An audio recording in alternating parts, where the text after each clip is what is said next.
সম্মানীয় দর্শক বন্ধু, আশা করছি আপনারা এই এনিউমারেশন ফর্ম বা গণনা ফর্মটি ইতিমধ্যে প্রত্যেকেই পেয়ে গেছেন। আজকের ভিডিওতে আমরা আলোচনা করব এই যে ফর্মটি আছে, প্রাইভেসির জন্য আমি উপরের পার্টটাকে জাস্ট মুড়ে দিলাম। এবারে আপনি এই ফর্মটাকে কিভাবে ফিল আপ করবেন। তো ভিডিওটি সম্পূর্ণ মন দিয়ে দেখবেন। প্রত্যেকটা কলম আমি কিভাবে ভরছি, প্রত্যেক কলমেরই একটা গুরুত্বপূর্ণ তাৎপর্য আছে, সেজন্য সবাই মন দিয়ে দেখবেন। আমি আজকের ভিডিওতে পুরো ফর্মটাকে কিভাবে সঠিকভাবে আপনি ফিল আপ করবেন সেটারই কমপ্লিট প্রসেস দেখিয়ে দেব। ফর্ম ফিল আপ শুরু করার আগে আপনি যদি আমার চ্যানেলে নতুন হয়ে থাকেন তো চ্যানেলটিকে অবশ্যই সাবস্ক্রাইব করবেন এবং পাশে থাকা বেল আইকনটি ক্লিক করবেন। আমরা ফর্মটাকে ফিল আপ করে দেখে নিই। তো আপনারা ঠিক এরকম একটা ফর্ম পেয়েছেন, দেখুন এরকম একটা ফর্ম আপনারা পেয়েছেন। এবারে যে উপরে যে পোর্শনটা ওটা আমি মুড়ে দিয়েছি আমার প্রাইভেসির জন্য, যেখানে আপনার ভোটার কার্ডে থাকা ফটোটা দেওয়া আছে, যেখানে আপনার স্ক্যানার দেওয়া আছে, সেই অপশানটা আমি মুড়ে দিয়েছি। তো এবারে আমরা ফর্মটা ওপেন করে দেখতে পাচ্ছি, প্রথম যে অপশানটা আমরা দেখতে পাচ্ছি জন্ম তারিখ।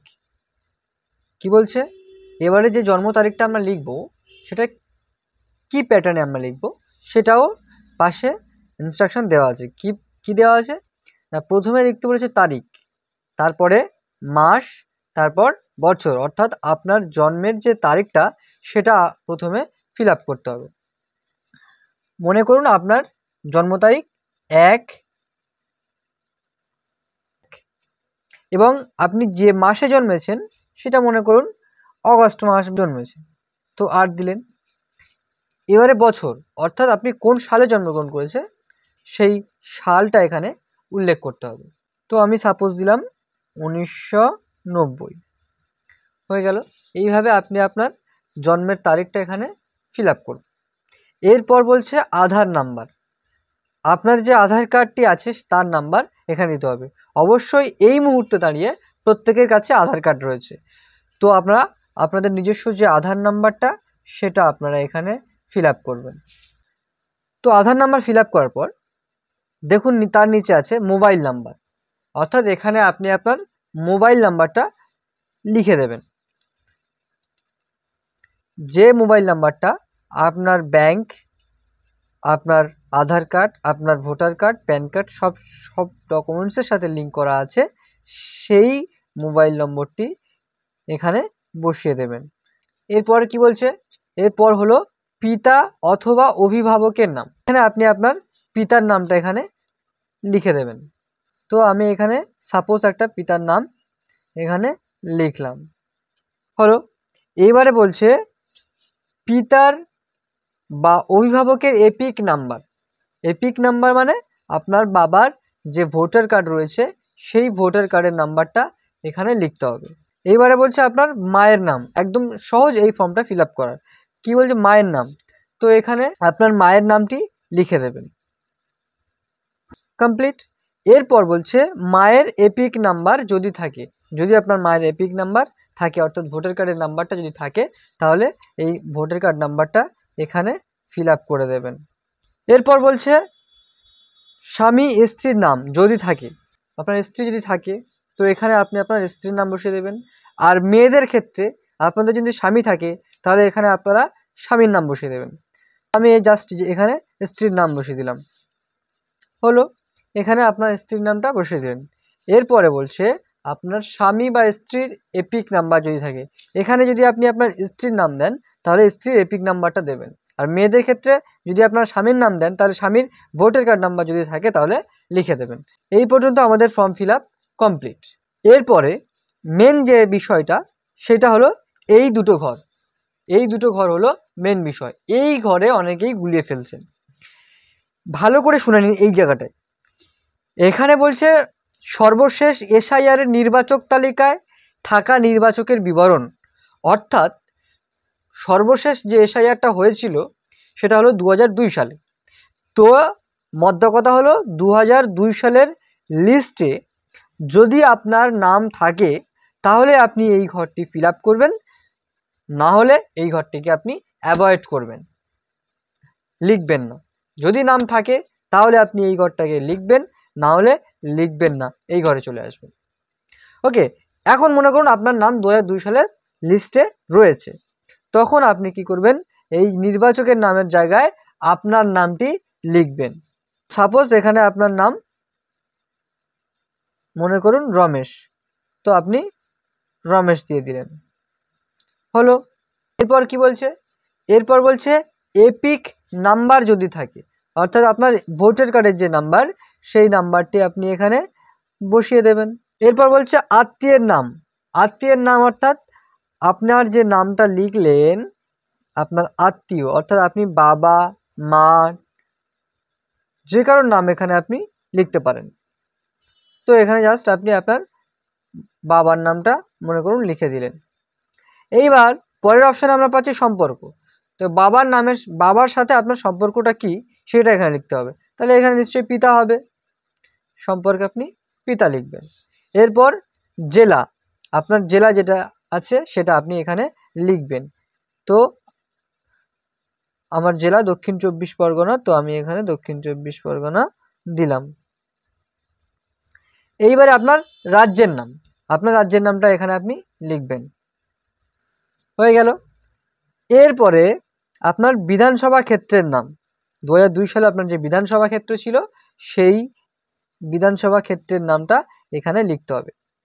আরেকটা কথা বলি, যখন আপনি এই ঘরটা ফিল আপ করছেন তখন এটা মনে রাখবেন যে আপনার এই ঘরটা ফিল আপ করার সময় অবশ্যই এই 2002 সালের যে আমার কাছে একটা 2002 সালের লিস্ট রয়েছে, এই 2002 সালের লিস্টে আপনার যেভাবে নাম রয়েছে বা যে ভোটার নাম্বার রয়েছে সেইভাবে সেই ভোটার নাম্বার এখানে কিন্তু লিখতে হবে। বিধানসভা ক্ষেত্রের নাম আপনি কোথায় পাবেন?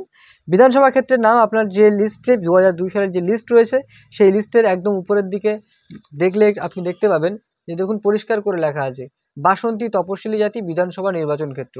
আপনার যে নির্বাচন ক্ষেত্র সেটা আপনি ওখানে পেয়ে যাবেন।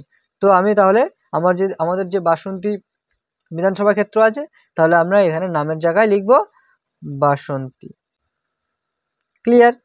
এরপর বলছে বিধানসভা ক্ষেত্রের নাম্বার, বিধানসভা ক্ষেত্রের নাম্বার কত?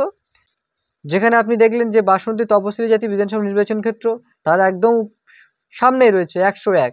তো আপনাদের যে নাম্বারটা সেটা আপনারা এখানে পেয়ে যাবেন। তো আমি এখানে দিলাম 101। এইবারে বলছে আপনার কি চাইছে অংশ নাম্বার। এই অংশ নাম্বারটা কোথায় পাবো? অংশ নাম্বারও আমরা ওই 2002 সালের লিস্টের একদম উপরের দিকে পেয়ে যাব। এই দেখুন অংশ নাম্বার কত? 112। এই 112টা জাস্ট আপনাদের এখানে লিখে দিতে হবে, হয়ে গেল। এরপর ক্রমিক সংখ্যা, ক্রমিক সংখ্যাটা আমরা কোথায় পাবো? আমাদের যে ভোটার লিস্ট রয়েছে তার পাশে আমাদের নামের পাশে দেখবেন একটা করে ক্রমিক নাম্বার দেওয়া রয়েছে। এই ক্রমিক নাম্বার অনুযায়ী আপনার নাম্বার কত নম্বরে আছে সেটা আপনি এই ক্রমিক সংখ্যার জায়গায় বসাবেন। মনে করুন আপনার নাম আছে 105-এ, তো আপনি 105-এ এই যে 105, এই 105টা আপনি ক্রমিক সংখ্যার জায়গায় লিখবেন, হয়ে গেল। একটা ফর্ম ফিল আপ কমপ্লিট। এখানে আপনি সিগনেচার করবেন, আপনার সইটা করবেন, বা আপনার বুড়ো আঙুলের ছাপ দিতে চাইলে সেটাও দিতে পারবেন। আর এখানে জমা নেওয়ার সময় বিএলও তার স্ট্যাম্প এবং সিগনেচার করবে। এটা গেল 2002 সালে যদি আপনার নাম থাকে তো আপনি এইভাবে করবেন। এবারে মনে করুন আপনার 2002 সালে আপনার নাম নেই, তখন আপনি কি করবেন? সেক্ষেত্রে এই ঘরটাকে আপনাদের কি অ্যাভয়েড করতে হবে, অ্যাভয়েড করে এই ঘরে আসতে হবে যখন আপনাদের 2002 সালের নাম থাকবে না। এইবারে এই ঘরে তাহলে কি থাকবে? এই ঘরে আমরা দেখতে পাচ্ছি উপরে লেখা আছে আত্মীয়ের বিবরণ, যার নাম পূর্ববর্তী কলমে সর্বশেষ এসআইআর দেওয়া রয়েছে। তাহলে সর্বশেষ এসআইআর অর্থাৎ 2002 সালের লিস্টে আপনার যদি কোনো আত্মীয় থেকে থাকে তার নাম এখানে দিলে হবে। যেমন আপনার এই যে নামের জায়গায় আপনি কি লিখবেন? আপনার বাবা মা ঠাকুরদা ঠাকুমা এনাদের নাম এখানে লিখতে হবে। যদি আপনার নাম 2002 সালে না থাকে, তাহলে আপনি মনে করুন আপনার নাম নেই, তাহলে আপনার বাবার নাম লিখতে হবে। তো আমি যেহেতু আপনার বাবার নাম কি লিখেছি রাম, তো এখানে রাম লিখবেন, হলো। এপিক নাম্বার যদি থাকে, যদি আপনার বাবার ভোটার কার্ড নাম্বার থাকে তো লিখবেন। তো সেই ভোটার কার্ড নাম্বারটা আপনি কোথায় পাবেন? 2002 সালের লিস্টে যাবেন, আপনার বাবার নাম যেখানে আছে সেখানে যাবেন, গিয়ে দেখবেন পাশে সচিত্র পরিচয়পত্র নাম্বার, সেই ভোটার নাম্বারটা এখানে এন্টার করে দেবেন। এরপরে আত্মীয়ের নাম, আত্মীয়ের নামটা এখানে কার নাম লিখবেন? এইখানে আপনার দাদুর নাম লিখবেন, মানে আপনার বাবার নাম এখানে হবে। আমি উদাহরণস্বরূপ একটা লিখলাম। এরপরে সম্পর্ক এই যে রাম আপনার পিতা, তার সাথে এই শ্যামলের সম্পর্ক কি সেটা আপনি এখানে দেবেন। তাহলে শ্যামল হচ্ছে রামের পিতা, তাহলে এখানে আপনি পিতা দেবেন। এরপর আপনার জেলার নাম, আপনার রাজ্যের নাম, এগুলো পূরণ করবেন। এরপর বিধানসভা ক্ষেত্রের নাম, আগের কলমে আমি যেভাবে লিখিয়েছি যে বিধানসভা ক্ষেত্রের নাম, ঠিক সেইভাবে আপনি এখানে লিখবেন। কোথায় পাবেন? 2002-এর লিস্টের প্রথম দিকে একদম উপরে পাবেন আপনার বিধানসভা ক্ষেত্রের নাম। এরপরে বলছে বিধানসভা ক্ষেত্রের নাম্বার, এই নাম্বারটা কত? বিধানসভা ক্ষেত্রের নাম্বার একদম উপরে এই যে 101, তো এখানে আপনি 101 দেবেন। অংশ নাম্বার কত সেটাও পাবেন উপরে 112, সেইভাবে আপনি দেবেন। ক্রমিক নাম্বার, এখান থেকে আপনার নাম যে নাম্বারটা আছে সেই ক্রমিক নাম্বারটা আপনি এখানে জাস্ট বসিয়ে দেবেন। এইভাবে আপনি সিম্পলি আপনার যে ফর্মটি আছে এসআইআর ফর্ম, যেটা এনুমারেশন ফর্ম যেটা আছে সেটা আপনি সহজ পদ্ধতিতে ফিল আপ করতে পারবেন। এবং অবশ্যই জমা দেওয়ার সময় এখানে বিএলওর স্ট্যাম্প এবং সিগনেচারটা করিয়ে নেবেন। সো থ্যাংক ইউ ভিডিওটি পুরো দেখার জন্য। দেখা হচ্ছে অন্য কোনো ভিডিওতে।